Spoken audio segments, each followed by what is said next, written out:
আরেকটা প্রজাতি বের হবে, এর নাম ইয়াজুজ আর মাজুজ। নাম শুনেছেন?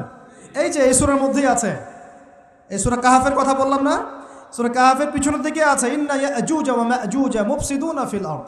যুলকারনাইন বাদশার কথা পড়বেন, তিনি এই যে দেয়াল নির্মাণ করে দিয়েছিলেন লোহা এবং তামা দিয়ে, মনে আছে, পড়েছেন? আচ্ছা, এই ইয়াজুজ আর মাজুজ যখন বের হবে, পৃথিবীর পানি খেয়ে শেষ করে ফেলে দিবে একেবারে। এর এত বেশি হিংস্র হবে যে এদের সাথে লড়াই করার মতো ক্ষমতা কোনো মানুষেরই থাকবে না। এমনকি ঈসা আলাইহিস সালামেরও নয়। ঈসা আলাইহিস সালাম তুর পাহাড়ে চলে যাবেন মুসলিমদেরকে নিয়ে, তুর পাহাড়ের ভিতরে মুসলিমরা সেখানে লুকিয়ে থাকবে, পৃথিবীর মেসাকার অবস্থা হয়ে যাবে, পৃথিবীর পানি খেয়ে শেষ করে ফেলে দিবে হিংস্র প্রজাতি। তখন ঈসা আলাইহিস সালাম আল্লাহর কাছে দোয়া করবেন, আল্লাহ এই বিভৎস জাতিকে ধ্বংস করো। আল্লাহ রাব্বুল আলামিন তখন ওই ইয়াজুজ আর মাজুজের এই কাঁধে, ঠিক কাঁধের মাঝখানে একটা ভাইরাস জন্ম দিবেন। কি জন্ম দিবেন? ওই যে বলি না মহামারীর ভাইরাস, অমুক ভাইরাস তমুক ভাইরাস, এই ভাইরাস আরও সামনে আছে বাকি এখন। ওই ভাইরাসে, ওই পোকায়, ওই ব্যাকটেরিয়া বা যেটাই হোক আল্লাহ পাক যাই দিবেন, এতে করে ইয়াজুজ আর মাজুজের পুরো প্রজাতি ধপধপ ধপধপ করে মারা যাবে। মানে এটা ছোঁয়াচে রোগ হবে। কি রোগ হবে? ছোঁয়াচে। ঠিক যেমন আমরা একটু করোনা দেখলাম না, একজন থেকে আরেকজন, একজন থেকে আরেকজন, এরকম জিনিস চলবে আরও বিশ্বে। আর এখনকার নতুন রিসার্চ হচ্ছে ওই সাইবেরিয়া অঞ্চলের যে বরফগুলো আছে না, ওর নিচে এই 1 লাখ বছর, 1.5 লাখ বছর, 2 লাখ বছর আগের ভাইরাসগুলো নতুন করে জায়গা শুরু করেছে এখন। হ্যাঁ, এগুলো বিজ্ঞানীরা বলছেন যে এগুলো আবার কোন দিন জানি পৃথিবীতে আত্মপ্রকাশ করা শুরু হয়। সব কিছুই ঘটবে। বিশ্বটার খুব রহস্য আছে, বিশ্বটার অনেক রহস্য আছে। আল্লাহ পাক এগুলো খেলার ছলে সৃষ্টি করেন নাই, পরীক্ষা। লিয়াবলুয়াকুম আইয়ুকুম আহসানু আমালা, আল্লাহ পাক বলেছেন। এরপরে ইয়াজুজ আর মাজুজের সব প্রজাতি মারা যাবে। নবীজি বলছেন জমিনে কোনো জায়গায় ফাঁকা থাকবে না, সমস্ত জায়গাতেই ওদের দেহ পড়ে থাকবে। আল্লাহু আকবার। এরপরে ঈসা আলাইহিস সালাম আল্লাহকে বলবেন, আল্লাহ জমিনটাকে পবিত্র করে দাও। আল্লাহ পাক কী করবেন জানেন?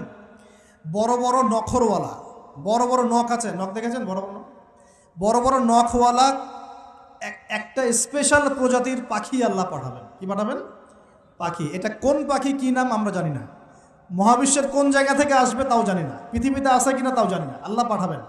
আবাবিল, তয়রন আবাবিল যখন আল্লাহ পাখি পাঠিয়েছিলেন না, ও আরসালা আলাইহিম তয়রন আবাবিল, আসলে ওই পাখির নাম কিন্তু আবাবিল না, আবাবিল মানে হচ্ছে ঝাঁকে ঝাঁকে। তো ওই পাখি কি আর দেখা গেছে? ওই রকম করে পাথর কেউ নিক্ষেপ করেছে? আর ঠিক এরকম করে এই এক শ্রেণীর পাখি আল্লাহ পাঠাবেন যাদের নখগুলো খুব বড় বড় হবে, বিশাল বিশাল নখ। এই নখগুলো দিয়ে তারা দেহগুলোকে উঠাবে, উঠিয়ে নিয়ে কোথায় যে ফেলে দেবে আল্লাহ ভালো জানে। সুবহানাল্লাহ, আল্লাহু আকবার। আল্লাহ পাক বিশ্বে কত কি বাকি রেখেছেন এখন।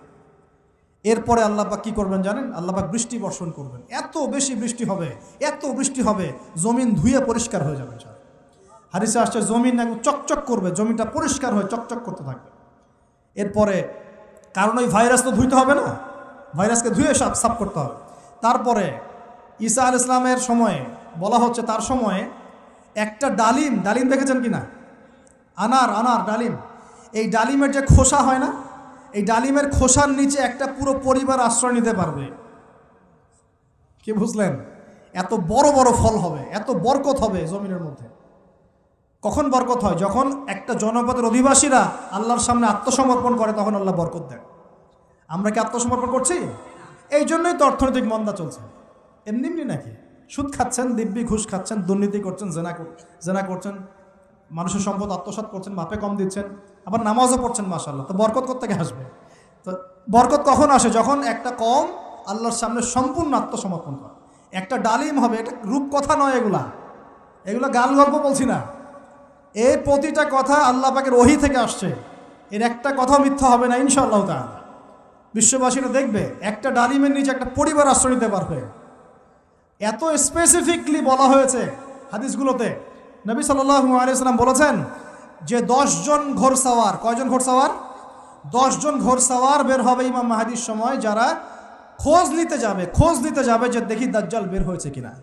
ঘোড়ায় করে খোঁজ নিতে যাবে, দেখি দাজ্জাল বের হয়েছে কিনা। ওই 10, নবীজি বলছেন আমি ওই 10 জনের নামও জানি, ওদের বাবার নামও জানি। সুবহান। এত স্পেসিফিক জ্ঞান দেওয়া হয়েছে আল্লাহর পক্ষ থেকে নবী সাল্লাল্লাহু আলাইহি ওয়াসাল্লামকে। তার হাদিস থেকে বলছি, ডালিমের নিচে পরিবার আশ্রয় নিতে পারে। তো অনেকে হয়তো হাসবে, কি বলে একটু উল্টাপাল্টা কথা, তাই না?